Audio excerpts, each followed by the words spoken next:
there's also something else which is coming down the pike in different MLSs. So the MLSs, for folks listening, that acronym stands for multi-listing service. And the multi-listing service is where all of the realtors put their clients' homes, their listings on the market. The MLS is in essence the market, right? So everything outside of for sale by owners goes on the MLS, and it's the largest data of homes on the market, sold, this and that. And it's what appraisers look at as far as comparables. It's the most important data in real estate. So here's what's happening, Melissa. I'm not sure if you heard about this, but there are some MLSs around the country that are now talking about removing the buyer compensation from MLS and now making it so that the sellers don't pay the buyers, that the buyer's agent signs an exclusive agreement with the buyers, and the buyers pay that agent directly for that. Now,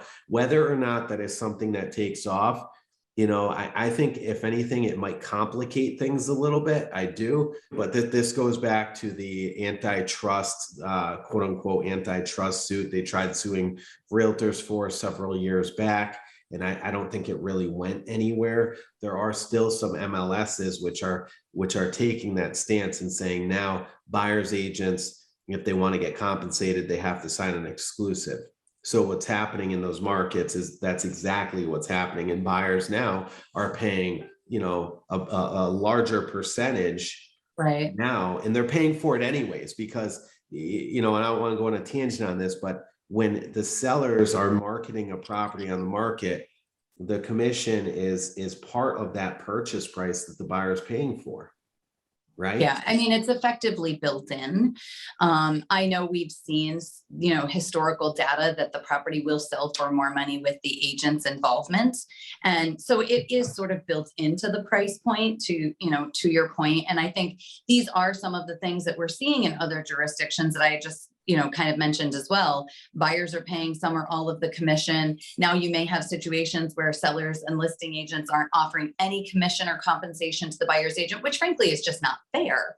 Yeah. Right. Of course, as we just said, they're working tirelessly for these buyers. They deserve compensation for their time. So I do think that this conversation potentially could continue to evolve. I really don't know where it's going to settle right now. What I can say is that for the brokerages and the agents that I've seen doing this, make sure that your clients understand the disclosures, right? That you are working for them only, and that the buyer, not the seller, but the buyer is compensating the agent directly. And as a buyer, you want to know, if you're signing a buyer's agent agreement, are you agreeing to compensate? Or are you agreeing that they're just going to represent you exclusively? Because again, there's lots of different ways those agreements can be structured.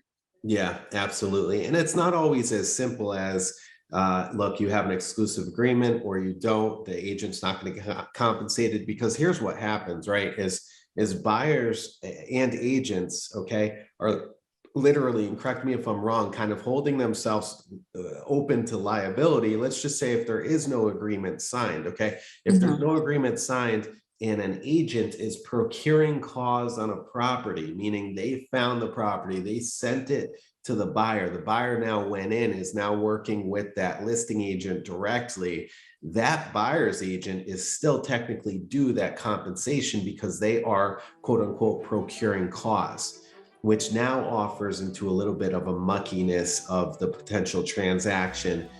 So you got to be really careful.